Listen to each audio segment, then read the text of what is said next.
प्रणब मुखर्जी जैसे बड़े व्यक्ति ने इस बात को लिखित में कहा कि हिंदुओं को अपमानित करने के लिए सोनिया गांधी ने यह करवाया।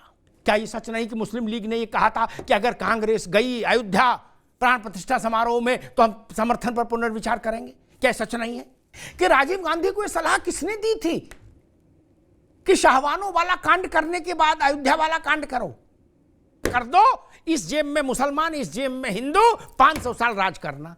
क्या? और जमीन पे आ गई कांग्रेस। बनारस में छोटे छोटे बटुक और श्रीमठ के सन्यासी अभिमुक्तेश्वरानंद समेत गिरा गिरा के लाठी से पुलिस ने मारा, गलियों में दौड़ा दौड़ा के। 30 अक्टूबर 1990 तारीख याद करिए, और 2 नवंबर 1990 मुलायम सिंह जी मुख्यमंत्री थे। सरयू रक्त से लाल हुई राम भक्तों के शवों के कारण। देश के जितने बड़े मंदिरों को पिछले 100 वर्षों में जहां मूर्तियों की प्राण प्रतिष्ठा हुई, कितनों में भारत के चारों पूज्य शंकराचार्य उपस्थित रहे शरीर कि कांग्रेस भाजपा से लड़ सकती है, राम से नहीं। राम से लड़ने की कोशिश करेगी तो नुकसान उठाएगी। तो चलिए शुरू करते हैं। एक इस देश में बड़ा पाखंड चलता है महाराज, अद्भुत पाखंड। मंच पर जब आता है आदमी नेता तो कहता है कि राजनीति को धर्म से अलग रखिए। अब तो झूठ है। मैंने कांग्रेस के एक बुजुर्ग नेता से पूछा, अब वो है नहीं इस दुनिया में, कि राजीव गांधी को यह सलाह किसने दी थी कि शाहवानों वाला कांड करने के बाद अयोध्या वाला कांड करो? उन्होंने 5 नेताओं के नाम लिए, बोले वो लोग उनके दोस्त थे। उन्होंने राजीव गांधी से कहा कि गुरु ये कर दो, इस जेब में मुसलमान इस जेब में हिंदू, 500 साल राज करना। क्या? और जमीन पे आ गई कांग्रेस। अब भाषण ये देते हो सब लोग मिलके कि कहा राजनीति और धर्म नहीं। और दूसरी बात मैं कहता हूं, देवनाथ जी, एक बार कुंभ लगा था, मैं ऐसे मंच पर था, तो किसी ने कहा कि कुंभ में राजनीति पर चर्चा नहीं होनी चाहिए। मैंने कहा शराब खाने में राजनीति पर चर्चा हो सकती है? होटल में हो सकती है, और गंदी अच्छी जगहों पे हो सकती है, तो कुंभ में क्यों नहीं हो सकती जहां 25 करोड़ आदमी आ रहा है? राजनीति किसके लिए? राज किसके लिए है? नीति किसके लिए? जनता के लिए। 25 करोड़ जनता यहां आ रही है, कल्पवास कर रही है, वो क्यों नहीं चर्चा कर सकती? अयोध्या देश के चुनाव का मुद्दा होना ही चाहिए। क्यों नहीं होना चाहिए? और जो लोग ऐसा कहते हैं वो पाखंड करते हैं, झूठ फैलाते हैं। देश का मन कहां है ये वोट से ही पता लगेगा ना, उसकी चिट्ठी लिखी जाएगी। और क्यों नहीं होना चाहिए? क्यों नहीं होना चाहिए भाई? वो लोग, मैं मुफ्ती साहब ने जो उपमा दी वो दोहराना नहीं चाहता, छिपकली वाली। ऐसा व्यवहार मत करिए देश के साथ। मैंने शुरुआत में एक उदाहरण दिया था, जयेंद्र सरस्वती जी महाराज, वो 10 साल किस पाप के तहत जेल में रखे गए? हत्या के मुकदमे में आपने भारत के माननीय पूज्य शंकराचार्य को 10 वर्ष जेल में रखा जब आपकी सरकार थी। और प्रणब मुखर्जी जैसे बड़े व्यक्ति ने इस बात को लिखित में कहा कि हिंदुओं को अपमानित करने के लिए सोनिया गांधी ने यह करवाया। आज आप कह रहे हो कि निश्चलानंद जी महाराज क्या कह रहे हैं, हमें उनकी चिंता है।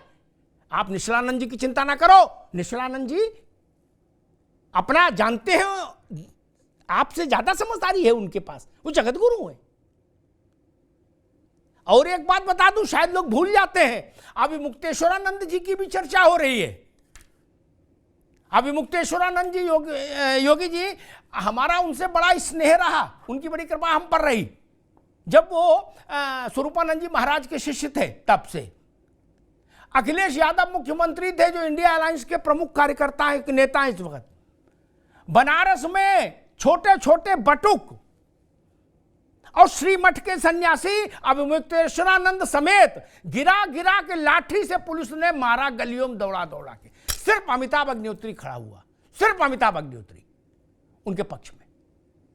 कहां थी कांग्रेस? आज तो जा रहे हो सरयू में नहाने, बोले सुबह 9 बजे कपड़ा उतार कूद जाएंगे सरयू में। कहां थे आप लोग? तब अभी मुक्तेश्वरानंद क्या चने बेच रहे थे? तब वो संत नहीं थे।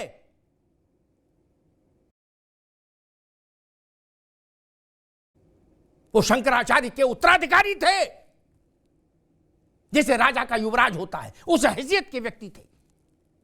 आपके घटक दल ने कि सरकार ने उनको गिरा गिरा के मारा कि नहीं मारा बनारस में? बताइए।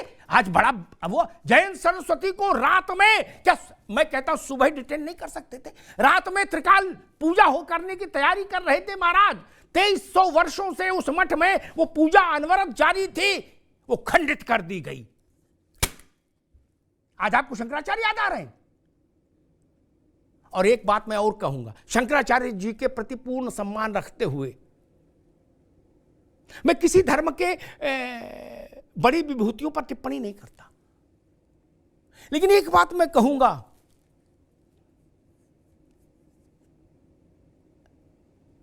जब राम 22 दिसंबर और 23 दिसंबर की दरमियानी रात को 1949 को जब मूर्तियां वहां प्रकट हुई मध्य गुंबद में रात में,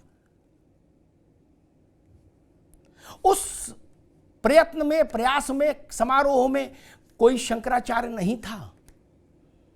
करपात्री जी महाराज थे, योगी आदित्यनाथ जी के गुरु दिग्विजयनाथ जी थे, और कुछ लोग थे और स्थानीय नागरिक थे। उसके बाद अयोध्या की लड़ाई चली। सबसे बड़ी भूमिका महंत रामचंद्र दास परमहंस ने निभाई। वो शंकराचार्य नहीं थे, लेकिन साक्षात नर के देह में नारायण थे, अवघड़ बाबा। वो लड़े, जीवन होम दिया। शंकराचार्य नहीं थे, उनका योगदान नहीं है। जब रामलला टाट में रहे और सारे नेता ठाट में थे, सारे मठ ठाट में थे, कौन आया था लड़ने? कांग्रेस गई थी लड़ने? नहीं ना।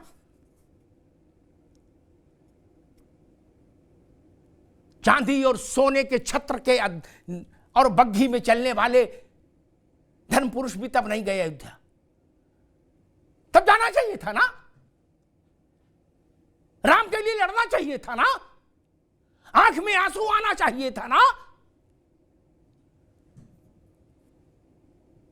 30 अक्टूबर 1990 तारीख याद करिए, और 2 नवंबर 1990 मुलायम सिंह जी मुख्यमंत्री थे। सरयू रक्त से लाल हुई राम भक्तों के शवों के कारण, हत्या के कारण गोली चली। मैं चंद्रेश जी की पार्टी से, आपसे नहीं, कांग्रेस सोनिया जी से पूछना चाहता हूं, उनको बताना चाहिए उस वक्त मुलायम सिंह जी की सरकार को कौन सपोर्ट कर रहा था? कौन सपोर्ट कर रहा था? और कौन गया था वहां रोने? किसने सरयू का रक्त हाथ में लेकर, सरयू का जल हाथ में लेकर कहा था कि मैं शपथ लेता हूं कि मैं इसका प्रतिकार करूंगा? नहीं ना। आज याद आ रहा है सबको। संघर्ष काल में कहां थे? अयोध्या का संघर्ष 560 वर्षों का है, कहां थे? कहां खड़े थे? इसलिए ये मतभेद पैदा करने की कोशिश नहीं होनी चाहिए। हिंदुत्व की आध्यात्मिक परंपरा में ये मतभेद कराने की ओछी राजनीति और कुत्सित प्रयास बंद होना चाहिए। और एक बात पूछ के बात खत्म कर दूंगा, ये बात रिकॉर्ड में रहेगी। देश के जितने बड़े मंदिरों को पिछले 100 वर्षों में जहां मूर्तियों की प्राण प्रतिष्ठा हुई, मैं कहूंगा कोई अध्येता उसका विवरण निकाले, कितनों में भारत के चारों पूज्य शंकराचार्य उपस्थित रहे शरीर?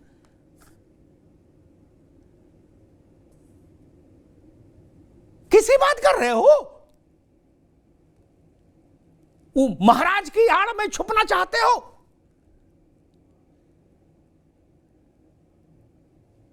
यह सवाल काशी कॉरिडोर के समय नहीं उठा।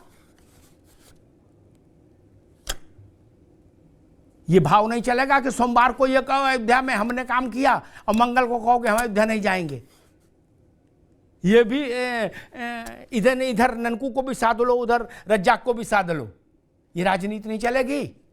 ये शाहबानों वाले मसले में फेल हो गई राजनीति। क्या ये सच नहीं कि मुस्लिम लीग ने ये कहा था कि अगर कांग्रेस गई अयोध्या प्राण प्रतिष्ठा समारोह में तो हम समर्थन पर पुनर्विचार करेंगे। क्या सच नहीं है?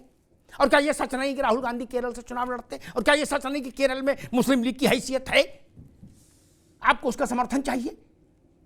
क्या मुस्लिम लीग तय करेगी देश की सबसे बड़ी, सबसे पुरानी पार्टी क्या अयोध्या जाए कि नहीं जाए? ये ठीक नहीं। कर्ण सिंह से सीखिए, महाराज कर्ण सिंह से। उन्होंने क्या कहा है? और जब आप कल तक कह रहे थे दिग्विजय सिंह जी कि ये कार्यक्रम भाजपा का नहीं है, दिग्विजय जी कह रहे थे आरएसएस का नहीं है, सबका है, देश का है। हम लोगों ने भी प्रयास किए, चंदे दिए नहीं दिए छोड़ो, लेकिन कहा उन्होंने। और फिर अचानक से कहने लगे भाजपा का कार्यक्रम इसलिए नहीं जाएंगे। भैया सोमवार को कह रहे थे भाजपा का कोई लेना देना नहीं अयोध्या से, मंगल को कह रहे भाजपा का कार्यक्रम है। कहीं तो टिको मित्र।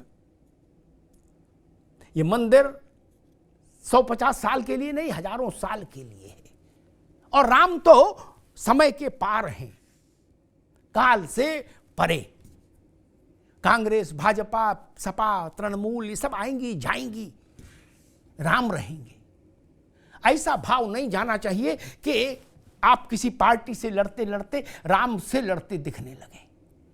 नरसिंह राव जी ने एक बहुत मार्मिक बात कही थी एक बार कि कांग्रेस भाजपा से लड़ सकती है, राम से नहीं। राम से लड़ने की कोशिश करेगी तो नुकसान उठाएगी। और वो सच बात है। अगर राम सबके हैं तो आपको अयोध्या जाके प्रणाम करना चाहिए था। और जो लोग ये कह रहे हैं कि ये तारीख क्यों चुनी गई लोकसभा चुनाव के लिए, हम कह रहे अगर मान लीजिए साल भर बाद मंदिर का मूर्ति की प्राण प्रतिष्ठा कर रहे होते तो ये कांग्रेसी कह रहे होते कि उत्तर प्रदेश में चुनाव है इसलिए कर रहे हो, देश में तो हर जगह चुनाव रहेगा। ये वही सोच है। आखिरी बात, ये वही सोच है जो सोच लेके 2018 में कपिल सिब्बल सुप्रीम कोर्ट गए थे कांग्रेस के नेता कि हुजूर लोकसभा चुनाव तक फैसला मत देना। क्यों? रामलला के मंदिर का निर्णय लोकसभा के चुनाव तक क्यों नहीं आए? गए थे ना सिब्बल साहब।